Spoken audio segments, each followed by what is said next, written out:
Eagle looking great. Your go.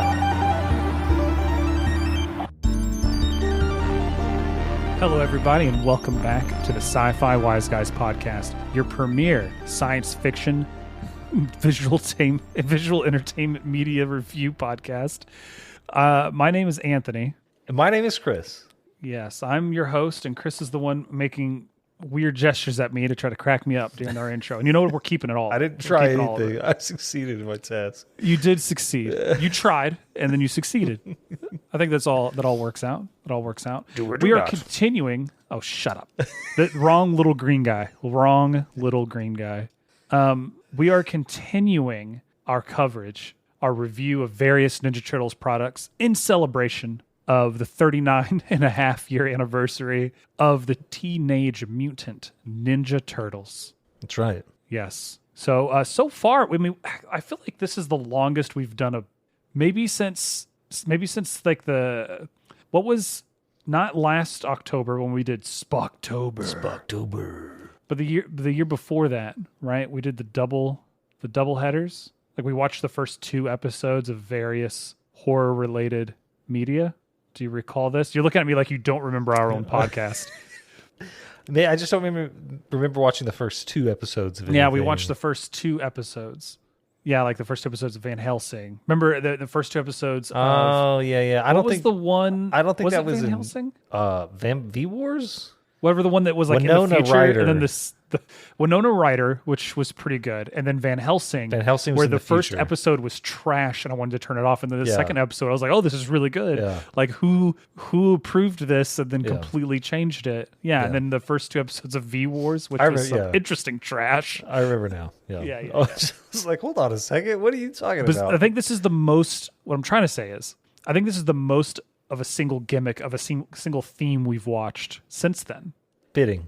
I think it is. So we started like off everything with the review of Teenage Mutant Ninja Turtles Mutant Mayhem, the one currently in theaters, which I actually might go watch in the theater again. I might do that. We'll see. I got some support those production companies, not the actors. Yeah. Yeah, absolutely. Those kid voice actors, do you think they're SAG-AFTRA? I don't know. That's going to come up in this one. We'll talk about SAG here in a minute. Topical. Very topical. No, I mean, they gave the whole company the next 2 Fridays off. And I was like, oh, what am I going to do with my time? Maybe I'll go to the theater and watch Turtles Forever, or not Turtles Forever, but Teenage Mutant Ninja Turtles Mutant Mayhem. I already watched Turtles Forever. That's what we're talking about today. But we watched that. We watched Batman vs. Teenage Mutant Ninja Turtles, which I had never seen and loved it. Very unique. Agree. We watched Rise of the Teenage Mutant Ninja Turtles: the movie. It was a movie. It was a movie. It had turtles in it. They did ninja stuff. Allegedly. I think they were teenagers, I think. And they were definitely mutants. So I think it covers ticks all the boxes, Chris. It ticks all the boxes. It was true to its name. True to its name. No, it was they rose up and fought. So I mean, like the whole thing, yeah. No, it was all right. And then we watched last week. We watched the first episode, or you watched some second episodes because of the double parters. I did. Of every Ninja Turtle cartoon, the 87, 03, 2012, and then Rise of. And we compared them all and talked about it and kind of waxed poetic about the animation style of our childhoods in the late 90s, early 2000s. So today we've got something a little different. We've got another direct-to-TV movie. Like I think this was kind of direct-to-DVD, and it was edited down and released as a 4-part episode, or 4-part series or whatever. There we go. On, I guess, Fox Kids, whatever they called it back then, 2009. CW4 Kids. CW4 Kids. Which is now called Toonzai. Or was called Toonzai? Toonzi? I don't know. Okay. It looks Spanish. I don't know. Fair enough. So Turtles Forever. I'll have you know, Chris, that I think this might be the best box art, or the just like best cover. What do you call this? Box art, poster, what have you? It's out of poster. anything. Yeah. I think movie poster. Out of anything we've watched so far this month. It looks pretty cool. I really dig it. Like when you first see it, there's so much going on. I'm going to describe this for anyone who just listens. You got the 2003 Turtles plus Splinter, kind of bottom center, right above the word Turtles, which is stylized in their style. We've got all 4 1987 Turtles swinging into action, and then we have Tokar and Razor on the sides. Evil Shredder, a decked out Technodrome. Like, there's so much going on. Like, seeing this in 2009, like seeing this cover and realizing this existed was something else. Let me tell you, Chris, it was something else. Can I do the like, this is tagline? intense. Please read the tagline. Sometimes 4 ninjas. Dang it. I'm leaving that in. Try again. Sometimes 4 Ninja Turtles just aren't enough. Ninjas. Ninjals. Teenage Mutant Ninja Turtles. Ninjals. Let's, Chris. I'm really excited to talk about this. I think you can tell because I skipped right to the reveal as opposed to I didn't do any of our normal shtick. We also talked for way longer than normal before starting about a bunch of stuff that'll never make it to air. So I'm just kind of breaching into this. This is what we're going to talk about today. Before we dive into it, is there anything you wanted to share? Anything off topic? You were like, oh, the open mirror, and I got to talk about this. I just want to say that Turtles Forever is a 2009 American animated superhero television film directed by Rob Burdine and Lloyd Goldfine, written by Goldfine, Rob David, and Matthew Drecht. I don't know. It's not listed here. Dredk. Dregged. Yeah. Drecht. On IMDb, the blurb reads, the Teenage Mutant Ninja Turtles meet their match. Literally. The modern, gritty Ninja Turtles must team up with their classic cartoon counterparts to stop two Shredders and their plans of multi-dimensional scale. It's sitting at a 7.6 out of 10 on IMDb. This is rated G. I don't know why it wouldn't be. It just kind of caught me off guard. It is rated G. Exactly an hour and 30 minutes. I'm sure perfect. Perfect. No seconds. Exactly an hour and 30 minutes. If we look at the ratings, it's got a unweighted mean of 7.8, with 27.4% of the ratings being an 8, 23.5 being a 10, then 7, then 9, then everything else is less than 10%. Mostly positive, mostly positive. Over on Rotten Tomatoes, no information as far as the tomato meter or average audience score. It does have a different blurb here. The 1988 Turtles, I don't know about that, but the 1988 Turtles get culture shock when they cross into the Turtles' 2003 dimension. The two groups must set aside differences to save the world from bigger than ever Shredder. I feel like an AI wrote that. Mm-hmm. Lastly, over on Letterboxd, it is sitting at a 3.5 out of 5, so with a 7 out of 10 stars. And it's got like a longer little description here. Turtles Forever is a made-for-TV animated movie produced in celebration of the 25th anniversary of the Teenage Mutant Ninja Turtles franchise. The movie teams up different incarnations of the titular heroes, chiefly the lighthearted, child-friendly characters from the 1987 animated series and the darker cast of the 4Kids-owned 2003 animated series, in an adventure that spans multiple universes. All right. Was that one sentence? No. 2 sentences? That's a long sentence right there, man. It's a long second sentence. That's all I'm going to get. Okay. 59% of Google users like this movie. I was waiting for it. You buried it. You're just like, I'm going to wait for utter silence. I'll wait for it to get awkward and then talk about Google users. Whatever that means. Hey. Look, I've seen this before. Okay. It's been a while, but I've seen this before. So I knew what I was getting into. I knew what it was about. It's nice to have it fresh. I did take some notes, But I'm going to give you the floor, Chris. This is the first time you've seen this, correct? Affirmative. Okay. Why don't you tell the people what you thought?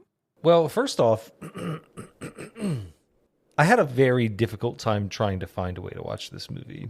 One, okay, it's not on any sort of streaming service that I already pay for, which is annoying. Yeah. 2, I didn't really feel like spending the money. Sure. So, on an offhand chance, I Googled Turtles Forever.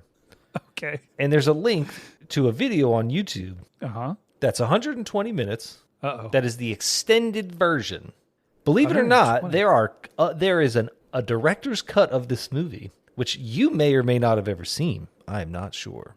Mm-hmm. So I watched it, all in all, and I was like, oh, cool, extended version.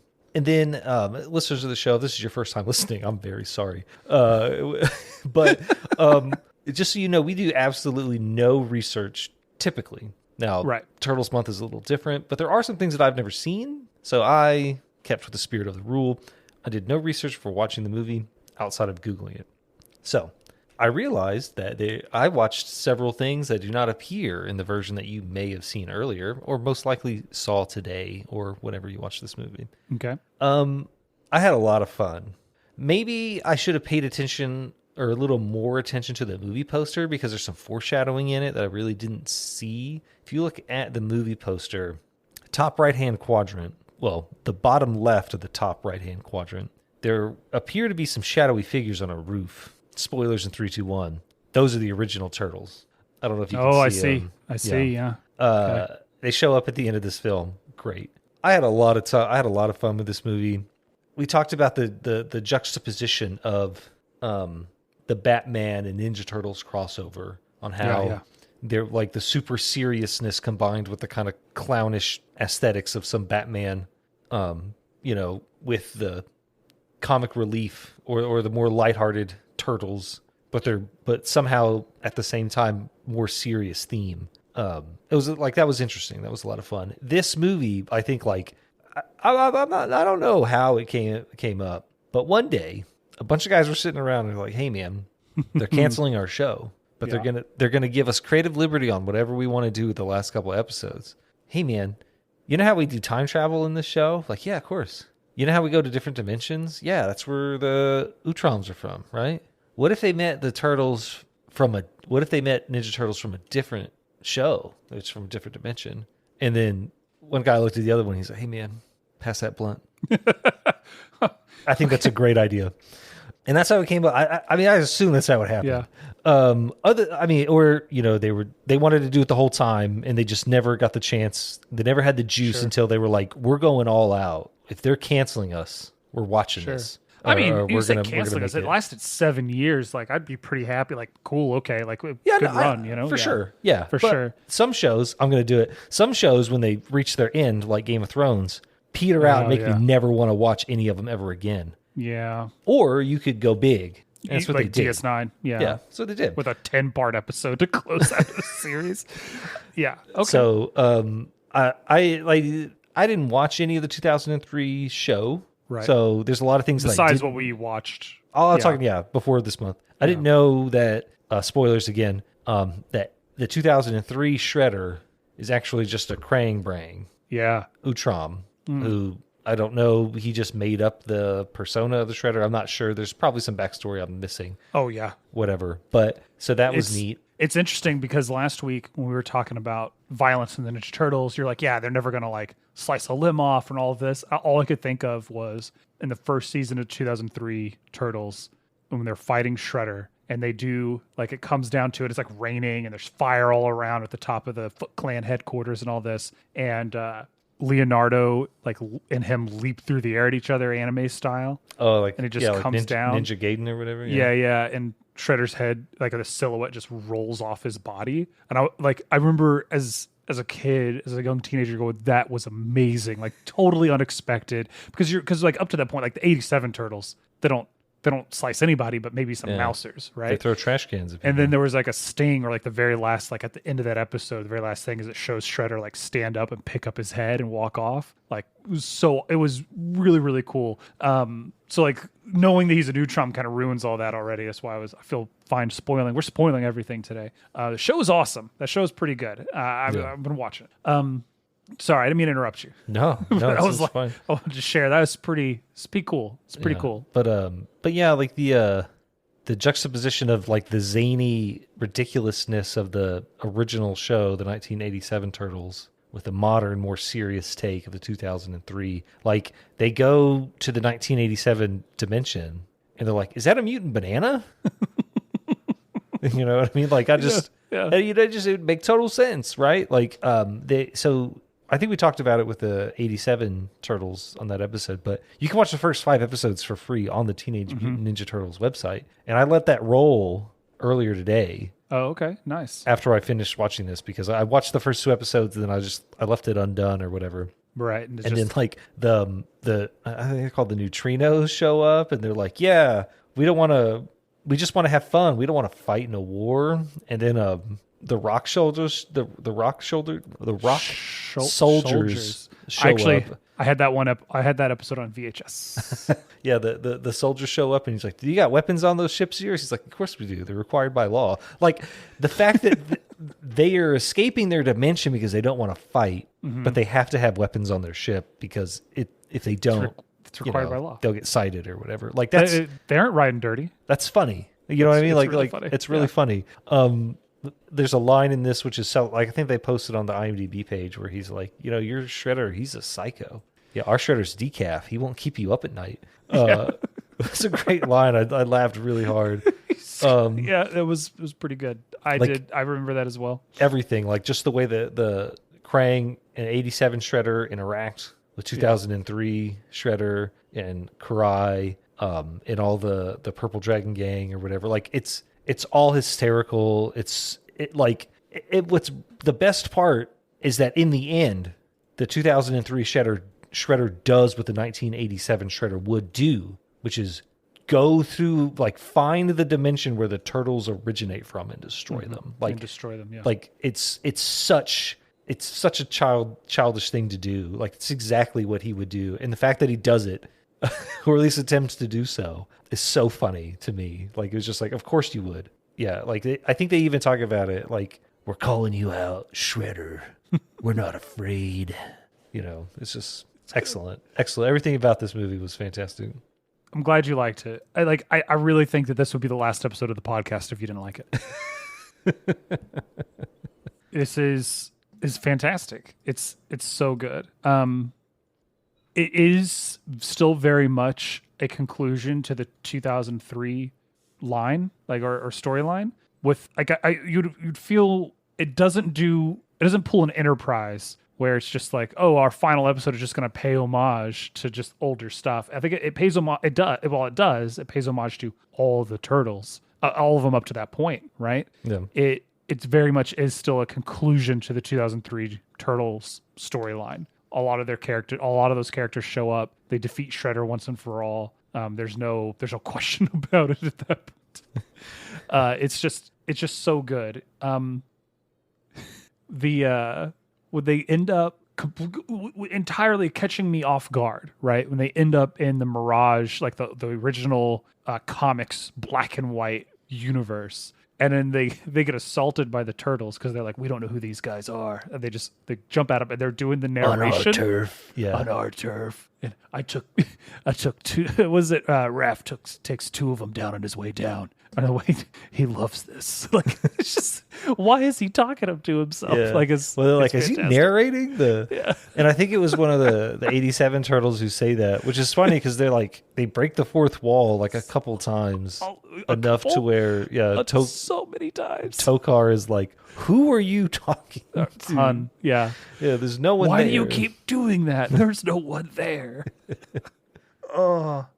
I have a bunch of questions. One, how does Shredder choke Krang?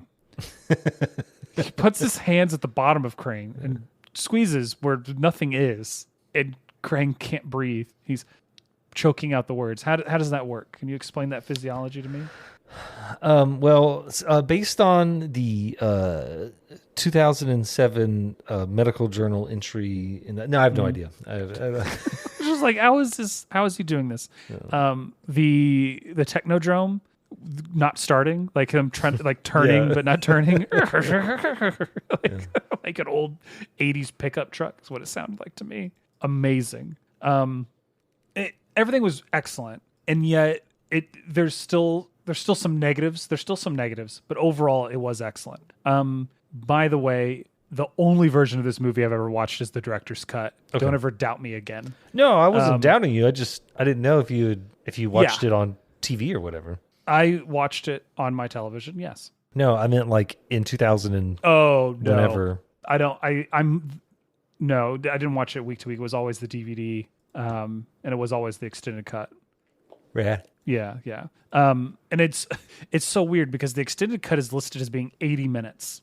Well, I assume credits and then it's 7 extra minutes over the edited version. But then IMDb has it listed as an hour and a half. So I think maybe that's just an approximation. I have no idea. Maybe it's just wrong. What? Yeah. Wait. IMDb. Are you saying IMDb is wrong? Yeah. I don't know, man. That doesn't seem like that doesn't seem accurate. Look, no one would lie on the internet. Why would they do that? You don't think so? We're lying to everyone every week. I'll let you figure it out. I don't think I've lied to anybody. I said I'll let you figure it out. Irregardlessly, this is. I will say that the first time I watched this, and if you read any of the criticism online, I say criticism, doesn't not necessarily negative, but just any of the reviews or whatnot, a lot of them will say that this movie did the 87 Turtles a little dirty and that they're a little bit too childish and too goofy and they're kind of off in that way. But after recently watching the opening episodes of the 1987 cartoon, I think they weren't goofy enough. But the fact that they're just like, oh, before we can do that, we got to go save April. You can set your clocks to it. Like, we save April at least once a day. Oh, man, when you guys are out of town, the threats of my life just pile up. They go to a ninja pizza parlor. They go to a ninja pizza parlor. Like a lemon meringue pizza. Yeah, why not, dude? Why the heck Cowabunga. not? Yeah. I kind of dug the initials on the belts. What he calls them a sellout for having multicolored headbands. What like are you that was a nice sellouts? little dig. That's pretty good. That's really good. I like how they were always posed. Oh, yeah. Like the 84 Turtles are just always like... They're always in their stances. Yeah. Yeah. Yeah. 84, 83, maybe? I don't know. 84. Yeah. I think everywhere it refers to them as the Mirage Turtles because Mirage Comics. Yeah. But yeah. Do you know if you're able to? Can you eject from a helicopter? Is that a thing? I'm sure you can jump out of one, but Yeah, I don't is there an think ejection seat? maybe that you can get blown out sideways because I would never want to go directly up. Well, she does it in this movie. She goes directly. I mean, like the blades like move aside. And she goes directly up. And I made a note. Can you eject from a helicopter? Bing this. And I never get around to binging it. So I was hoping you could just tell me. No. Okay. All right, Chris. This was a lot of fun. I'd like to talk about the voice actors for the 87 Turtles. Let's do. Apparently they couldn't get them. Yeah. So which is fine. Voice actors get replaced all the time. Regular actors get replaced all the time. Shout out Amber Heard. Jeez. I had a real problem with Leonardo's voice actor. And I think that maybe it was so bad that he didn't have a whole lot of lines. And it's probably for the best. I think Donatello and Raph were probably the closest to the original voice actors. Like, I didn't know that it wasn't Raphael until I looked it up. So I was like, oh, maybe the guy who did Leo died. No, they just awful casting. Sorry. I'm gonna Dan Green. I'm sure you've done some fantastic work. I mean, I'm sure he has. I just don't think you sounded like the 1987 Leonardo. Apparently, it's something to do with 4 Kids, the original animators, or production company of the show, didn't have the contract with SAG. Right. They didn't have the contract with SAG-AFTRA. Yeah. And that's also the reason you don't have any of the 80s musics because they couldn't afford to, or they didn't want to spend the money, essentially. Yeah. Yeah. So. Which is, I mean, it is what it is, but it's unfortunate. And then that's really like the biggest dig against this, in my opinion, is the fact that they weren't able to get the original actors. Like, you're celebrating the show and the characters, that's cool, but bring some of the original cast and crew and whatnot in on it as well. You know what I mean? Sure. Like, it's if they were going to do it again, if they were going to do another crossover, this day and age, I think they would just spend the money, and they would just get it done. But for a children's cartoon in 2009, I guess they just didn't want to. Yeah, I mean, like, so for the Mutant Mayhem, like, how many? Like, I mean, sure, they were friends of Seth Rogen, but like, how many actors were in that movie? That so many. You know, like, so you're telling me you mean can't... besides Paul Rudd? That's just I was introducing Paul Rudd. Introduced Paul Rudd. No, they got Ice-T. Yeah, Ice-T was in it. Or Ice Cube. Sorry. Yeah. Wrong surname. Is it? They're all kind of meh. Yeah, but it's a movie. You know, it's not 2009. No, I get. Cartoon. No, I was agreeing with you. Yeah. That if they did it today, they would just spend the money because they could afford it. 100%. Yeah, I was agreeing with you. Absolutely, 100%. Yeah. All of the mutants show up, and I went, "Oh, there's Tokar and Razor, cool." And then suddenly, like, I was like, "Oh, that's a nice little like like visual cameo, gag, bit, whatever, Easter egg, and then suddenly they're just in the next scene as the primary antagonist for like a little bit. I was like, okay, Yeah. okay. Yeah. This works. I thought that was really, really cool. The live action turtles do show up, like the poster shows up when they're looking at all the different types of turtles, but it's like it's messed up with to make it look a little bit more animated. I thought that was really nice. Oh goodness.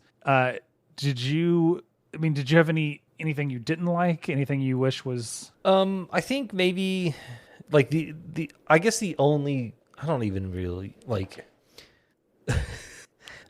like maybe they held a little true to form with how the 87 turtles like don't really fight. Like when you watch those episodes, like yeah, sure they're slicing robots up or whatever, but like they're always doing weird stuff. Like we're going to talk about it on Friday. Will we watch and review the 1990 masterpiece Teenage Mutant Ninja Turtles? But I'm watching that. I watched that movie again because I've watched it like 4 times this month. I was watching it again last night while the wife was passing out, going to sleep. And there's a lot of like, they do a lot of goofing, but like they never throw trash cans at anybody. right. Like, you know, like it's just not, it's not the same level of goof. And I think that maybe like how the only thing, I guess what I'm saying is that the thing that I thought was missing is how like both sides didn't really learn, or like they didn't really, because typically that's what you do, right? Yeah. When you have a crossover like this, is like both sides learn something from the other side. And I feel like the only thing that they really learned, or at least the 2003 Turtles, were that like, you know, maybe they weren't so bad, but like they didn't really get into the same level of hijinks. I mean, Donatello smacks the trans-dimensional flashlight thing. Was that a tennis ball at the end? Never mind. With like a hammer wrench, right? Like that's the only thing that it really takes from Donatello. I feel like maybe that was missing. Like maybe there's a criticism there. Like right after they cool, let's go back to our time and get some pizza. Like they didn't do that. Like, you know, like the Mirage Turtles did. They're like, let's get some pizza. Yeah, I heard there's a nice place out on 5th, you know, or whatever they said, whatever that line was. Yeah. But I mean, maybe that was intentional. I feel like I would have wanted a little bit of that, a little bit of like, hey, you know, let's have some fun. Sure. And then the 87 Turtles are like, we got to be a little more serious now for whatever reason. We didn't get that, and that's okay. No, not really. No. So no. I mean, if anything, the modern or the 2003 Michelangelo just becomes fed up with himself. Yeah, he's like, man, these dudes are awesome. Please be serious for a minute. Yeah. Well, it's like Raph is like, it's like I'm dealing with 4 Mikeys or 5 Mikeys. That's really good. These guys are so tough. They don't even go down with the trash can. Overall, I really, really liked it. I think it helps that like the 2003 Turtles are my favorite at the moment, and we'll see as it goes through as we rewatch more things. And I'm okay with it being lower quality because I gotta know it is what it is, and it had the money it had, and nothing like this had been done before. I mean, maybe there is a Justice League Unlimited episode. That's true. Where Batman meets Batman Beyond. I think that there's an episode of Beast Wars where Optimus Primal talks to Optimus Prime, but I don't remember. I might be making that up. It's been a few decades. So it's this scale, anyways, sure. Right? The full you have to find a story arc that gets everyone involved. You got to pay enough homage. You have to actually have the story arc going through it. I wouldn't have mind maybe an extra 10 minutes of just window dressing, just set everything up a little bit better for me, right? Sure. Spend a little bit more time, not with gags necessarily, but with longer shots. Maybe I don't want to ask for more exposition because I don't want to be a hypocrite, but visual exposition, like give me something, right, to move to, I don't know, nibble on in between all of the action scenes and the plot moving forward, and both Master Splinters riding their turtles. I love Bebop's accent. I like the fact that he can't say turtle. Toidle. It's a toidle. Boss. Come on, boss. I got another question for you. Is there or is there not like mostly ocean around New York City? Right? Like, is it? I mean, on one side of it, yes. Is it not I'm looking it up. It's like half of it is on the It's the water. got so okay. Let me share this. Like Manhattan's an island. Manhattan is an island. Where are we? Staten Island. Ugh. Ugh. If I unhide this, let me see. So this is New York, right? This is New York City. Mm-hmm. Oh my God. You saw home there for a moment. Pause it. What are you Figure it doing? out. I'm trying to. I clicked a button on my mouse and it zoomed all the way out to all of the Earth. So this is it. So it's mostly surrounded by water. Look, it's got all these waterways. Yeah. Right. So how does the Technodrome just go straight down and it pops up somewhere else? How did none of those tunnels get flooded? Well, I mean, why is there never water in the sewers where they live? I don't know. There's your answer right there. Yeah, fair enough. Okay. Well, I'll stop that line of questioning. I don't know. Oh no, it's fine. I mean, how is New York City not fallen? Right? Like you and I played.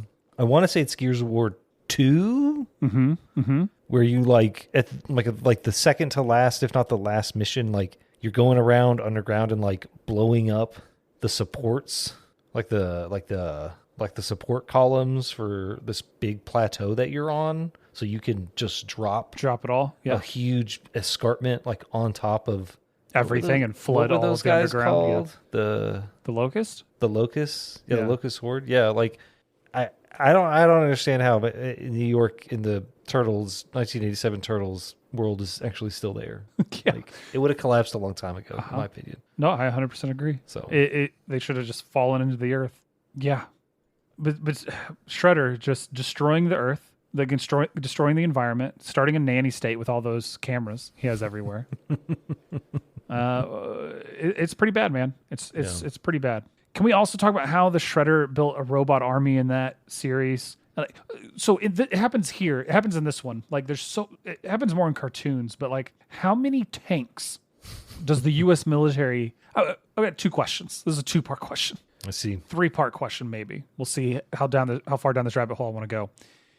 How many tanks does the U.S. military have? Question 2. How many of them are within driving distance of New York City and can show up whenever there's a disaster?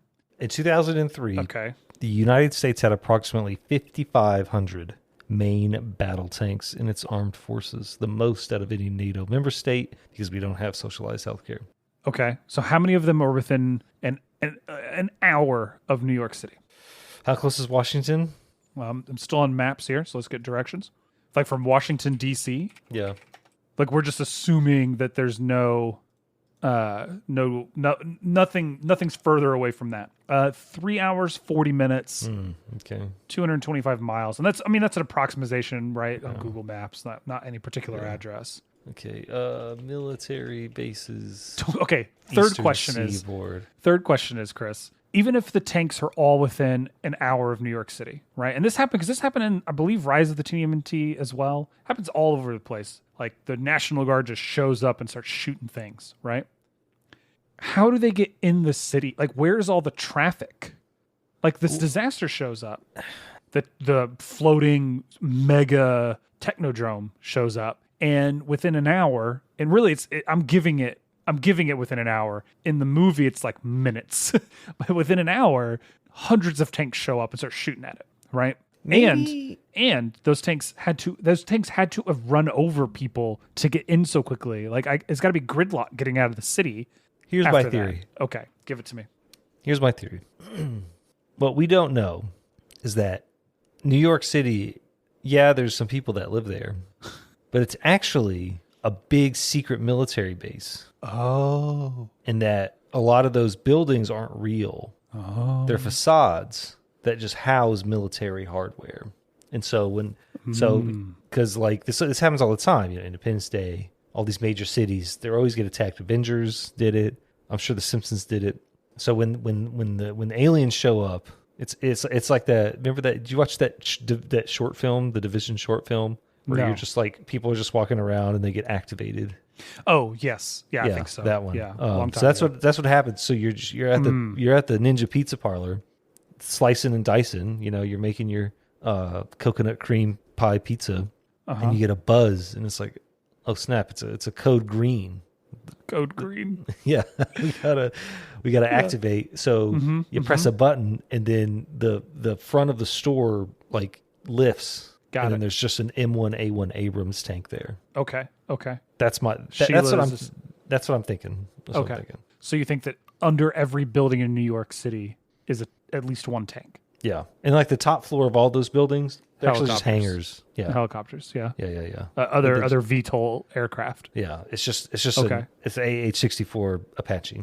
Just Apaches. Yeah, that's the most powerful force in the universe. That's what I think. The Apache helicopter. Okay. No, that answers that clears up a lot of things, Chris. Or you have to send me. Please do not send me the forum links where you read all that. I don't want that on my computer. Or Shield exists in this universe as well, and it just has one of those huge helicarriers flying above. Okay. Every major city in the U.S. They just airdrop 400 tanks apiece, and there's like 5 of them. Yeah. Okay. Strategic home intervention effective laser defenses. I don't remember what SHIELD stands for. I don't know either. Something. I think it's a division or department. I don't know. So last I wanted to do is so this crossover took place. There's another crossover between the 87 Turtles and the 2012 CGI show. Do you want to watch it? I think I am at my bandwidth for things that I can watch for the rest of August. I've got so many things that do not involve. I'm good with. I mean, it's the 39 and a half year anniversary. No. It's not that I don't want to watch them. I won't have time to watch and record them. Oh, okay. While I'm trying to get my house prepared for the oncoming event. Sure. So if maybe we can do like a special bonus episode where we do it after. It's one 20-minute episode, so it's not like a lot to talk about. These people listen to anything we put out. I'm just saying. Yeah, absolutely. Okay, well then we won't talk about it. Just in case we do talk about it soon, it would be interesting to compare the two because the 2012 version of the crossover does have the original voice actors in it. And if I recall correctly, the original voice actor for Raphael is the voice actor for the new Donatello.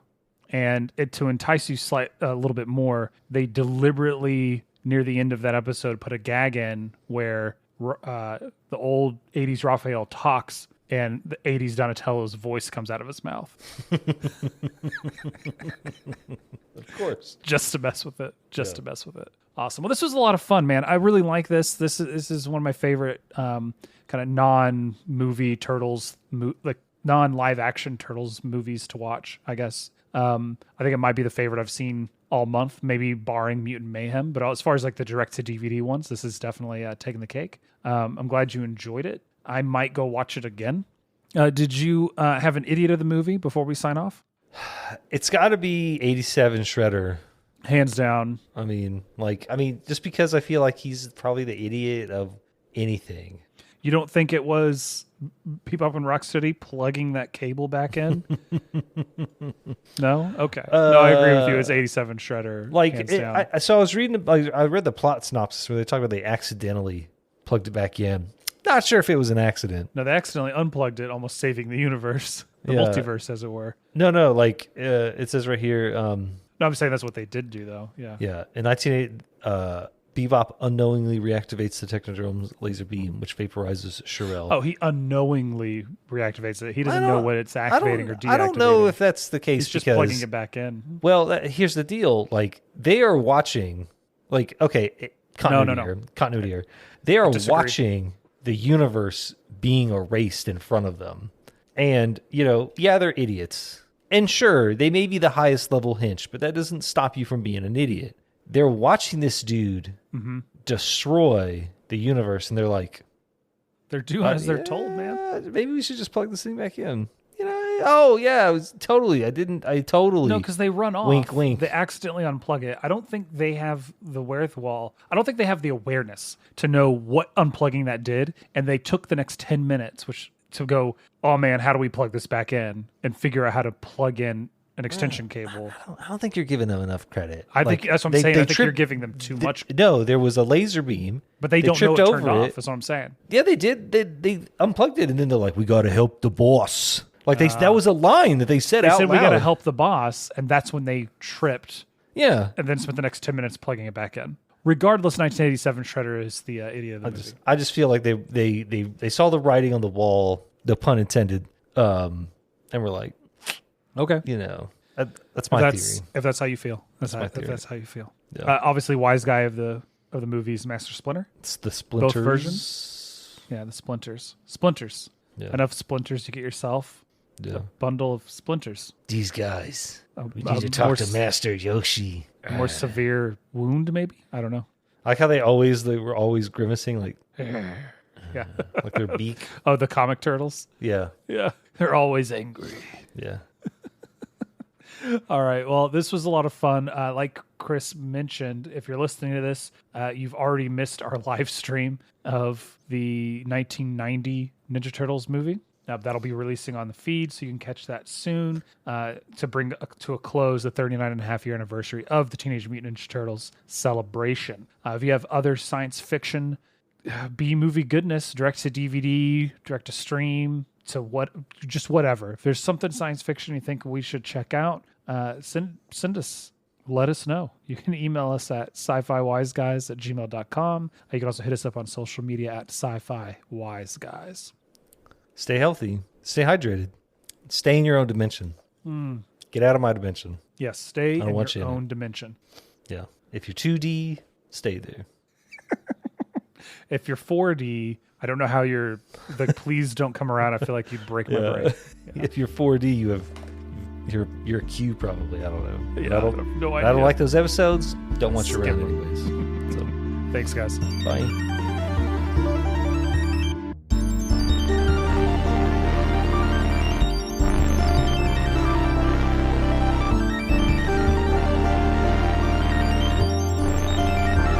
Has landed.